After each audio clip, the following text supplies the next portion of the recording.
نام سنا ہوگا محمود غزنوی اور ایاز کا، ان کا باہم محبت کا رشتہ بہت گہرا تھا۔ ایاز ٹوٹ کے چاہتا تھا بادشاہ کو، اب دیگر مصاحبین حسد کرتے تھے، بغض رکھتے تھے، وہ کہتے تھے یہ کوئی کیا اس میں کرشمہ اور کمال ہے کہ بادشاہ اس کو اتنا ہی چاہتا ہے۔ تو بادشاہ جب ان وزراء کا، مشیروں کا حسد حد سے بڑا ہوا دیکھا تو ایک دن سب کو اپنے دربار میں حاضر کیا۔ دربار میں ایک تالاب تھا، تو اس میں مٹھی بھر کے موتیوں کی پھینک دی، اور ایک ایک وزیر کو کہا کہ یہ موتی نکال کے لاؤ، اور یہ خیال کرنا کہ تمہارا لباس بھی، تمہارا بدن بھی نہیں بھیگنا چاہیے۔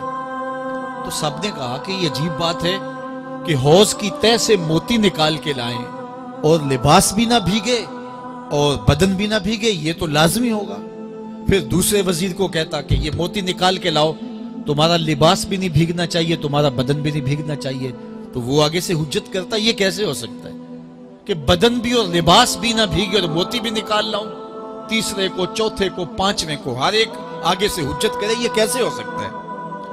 پھر ایاز آ گیا، تو بادشاہ نے ایاز کو کہا کہ یہ موتی نکال کے لانے ہیں اور تمہارا لباس بھی اور تمہارا بدن بھی نہیں بھیگنا چاہیے۔ ایاز نے فوراً چھلانگ لگائی اور موتی نکالے۔ جب باہر نکلا تو بدن اور لباس پانی سے نچڑ رہا تھا، تو ایسے موتی بادشاہ کو پیش کیے اور بدن کپ کپا رہا تھا۔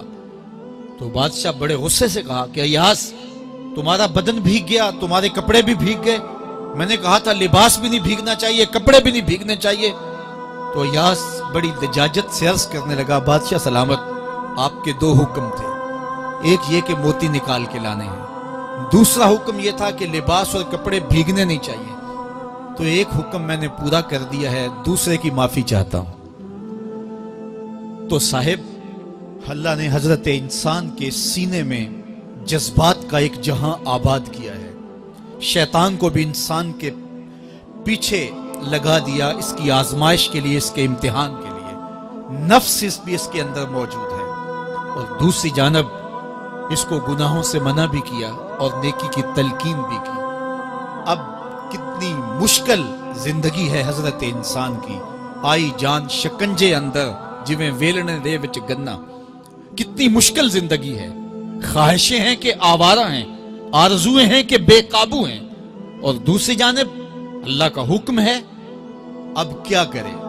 تو گناہ کرنے کے بعد پھر اللہ کے حضور توبہ کر لے، جو ممرزد ہو جائے تو اس پر اکڑے نہ اور اس پہ مصر نہ رہے، اس پہ اصرار نہ کرے، بلکہ فوراً اللہ کے حضور توبہ کرے۔ گناہ کرنے کے بعد بندہ جب توبہ کرتا ہے، التائب من الذنب کمن لا ذنب لہ، تو وہ ایسے ہوتا ہے جس طرح اس نے گناہ کیا ہوا ہی نہیں۔ بندہ 100 بار گناہ کر کے توبہ کرے، اللہ 100 بار معاف فرما دے۔ وہ کریم ہے، 70 ماؤں سے زیادہ پیار کرتا ہے۔ تو بندے اس کی دہلیز پہ جب توبہ کرتے ہیں، رجوع کرتے ہیں اور اس سے معافی مانگتے ہیں، تو وہ یہ نہیں دیکھتا کہ یہ گناہ گار کتنا بڑا ہے، وہ یہ دیکھتا ہے کہ یہ میری دہلیز پہ آیا ہے، اور اس کے ما قبل کے سارے گناہ معاف بھی کرتا ہے، بلکہ گناہوں کو بدل کے نیکیوں میں بھی تبدیل کر دیتا ہے۔ آئیے اب قرآن مجید میں ان لوگوں کی کہانی بھی پڑھیے جو اپنی زندگی کو اپنے مالک کے نام لگا چکے ہیں، اور ان سے اگر کوئی معاملہ سرزد ہو جاتا ہے تو وہ کس قدر اللہ سے ڈرتے ہیں۔ والذین یؤتون ما آتوا وقلوبہم وجلہ انہم الی ربہم راجعون۔ فرمایا کہ وہ لوگ جب ان سے کوئی خطا سرزد ہو جاتی ہے، کوئی گناہ ہو جاتا ہے، تو ان کے دل لرز جاتے ہیں، خوف خدا سے وہ کانپنے لگ جاتے ہیں۔ انہم الی ربہم راجعون، تو وہ اپنے رب کی طرف رجوع کرنے والے ہوتے ہیں۔ اگر ان سے کبھی کوئی گناہ سرزد ہو جائے، ان سے کوئی غلطی سرزد ہو جائے، تو پھر اس پہ ضد نہیں کرتے، اس پر مصر نہیں ہو جاتے، اس پر حجتیں اور دلیلیں نہیں لاتے، بلکہ وہ کیا کرتے ہیں؟ فوراً اللہ کے حضور رجوع کرتے ہیں اور معافی مانگتے ہیں۔ اور اللہ کو یہ بہت پسند ہے کہ کوئی مجھ سے معافی مانگے، اور اللہ انہیں معاف کر دیتا ہے۔ اللہ اکبر۔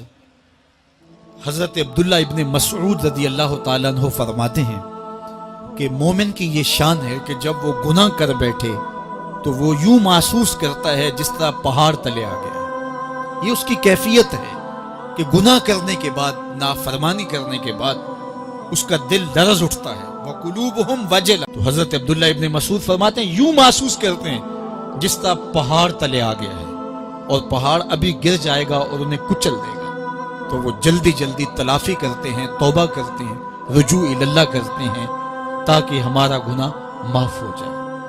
اور منافق کی مثال بھی بیان کی گئی، جب وہ گناہ کرتا ہے تو یوں محسوس کرتا ہے جیسے بدن پہ مکھی بیٹھی تھی، ہلکے اشارے سے اڑا دی۔ سویر سے لے کر شام تک کتنی بار ہم اپنے بدن پہ بیٹھی مکھیاں اڑا دیتے ہیں اور ہمیں شام کو یاد بھی نہیں ہوتا کہ یہ عمل ہم نے کتنی بار کیا ہے۔ میں اور آپ اپنے اندر اتر کر کے دیکھ سکتے ہیں ہماری کیفیت باطن کیا ہے۔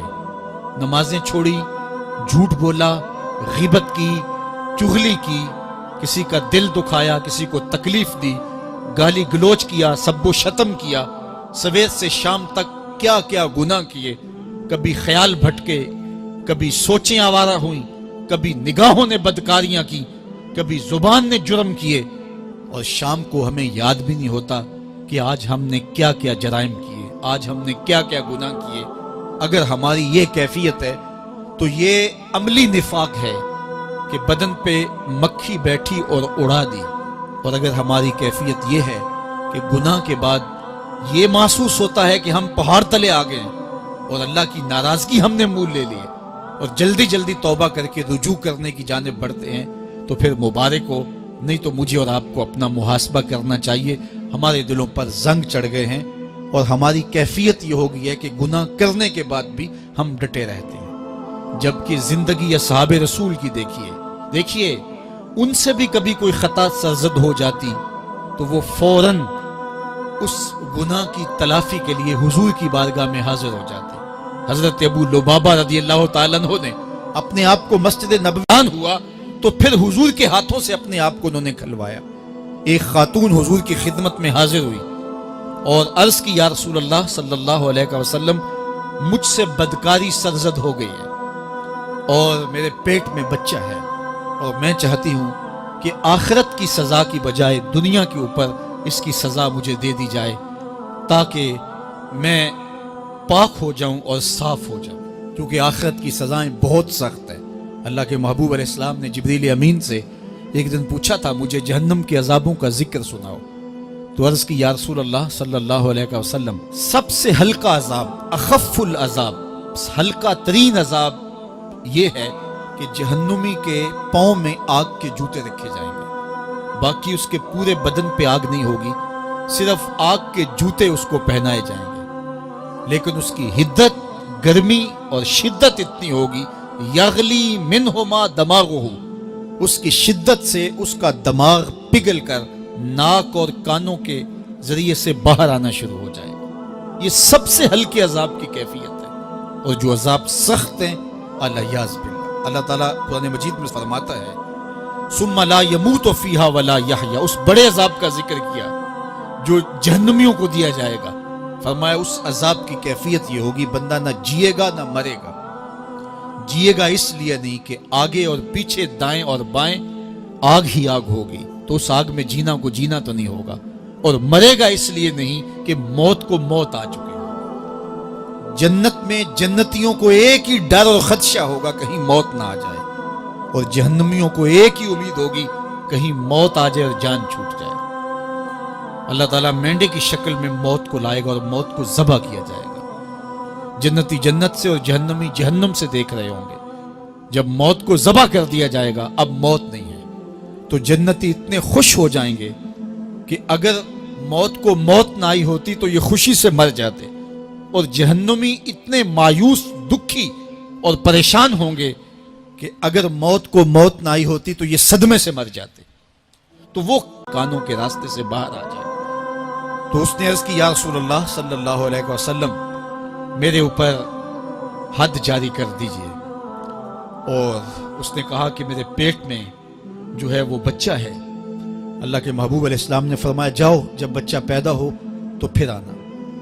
وہ چلی گئی، تو جب بچہ پیدا ہوا تو گود میں اٹھائے پھر حضور کی خدمت میں حاضر ہوئے اور عرض کی یا رسول اللہ، یہ ہے بچہ جو میں نے گناہ کیا تھا، بدکاری کی تھی، آج یہ اس کی نشانی ہے۔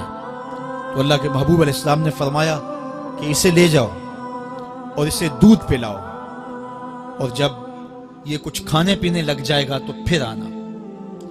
تو تھوڑی دیر کے بعد، کچھ دنوں کے بعد وہ دوبارہ حاضر ہوئی اور اس نے اس بچے کے ہاتھ میں روٹی کا ٹکڑا دیا ہوا تھا، اور عرض کی یا رسول اللہ دیکھ لیجئے اب یہ روٹی کھانے لگ گیا ہے۔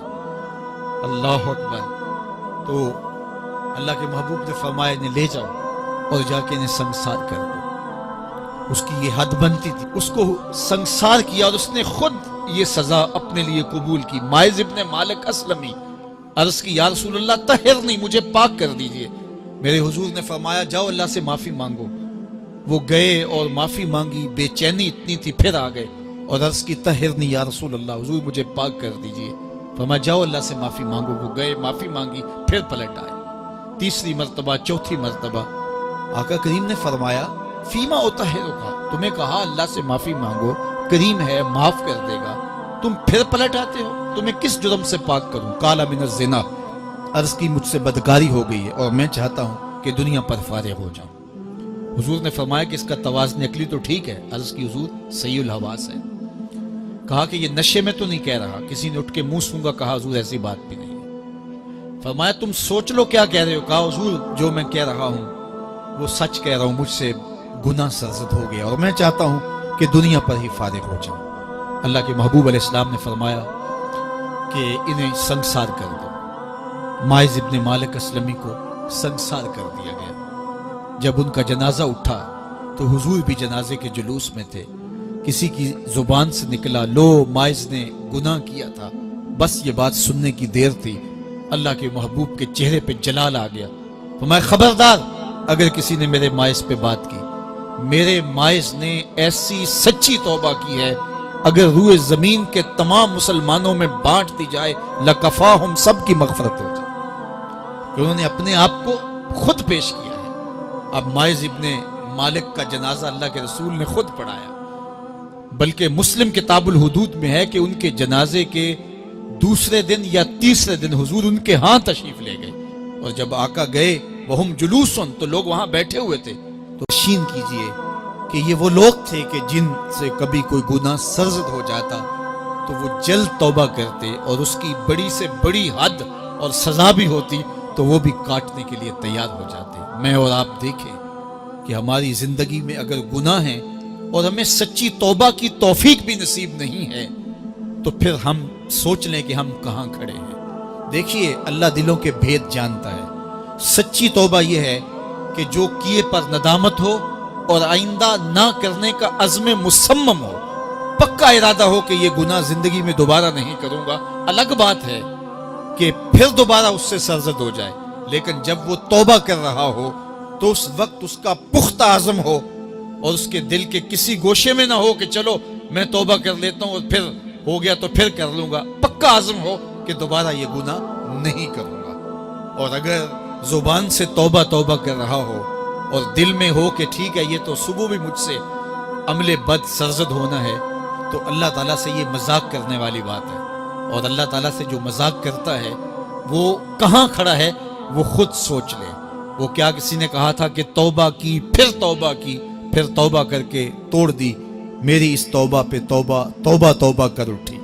تو ایسی توبہ نہیں ہے کہ جو رسماً کسی مجلس میں چلے گئے، کسی اجتماع میں چلے گئے تو سب لوگوں نے توبہ کی تو وہ بھی توبہ کرتا رہا، لیکن اس کا عزم مصمم پختہ ارادہ نہیں تھا گناہوں کو چھوڑنے کا، تو یہ توبہ نہیں، یہ مذاق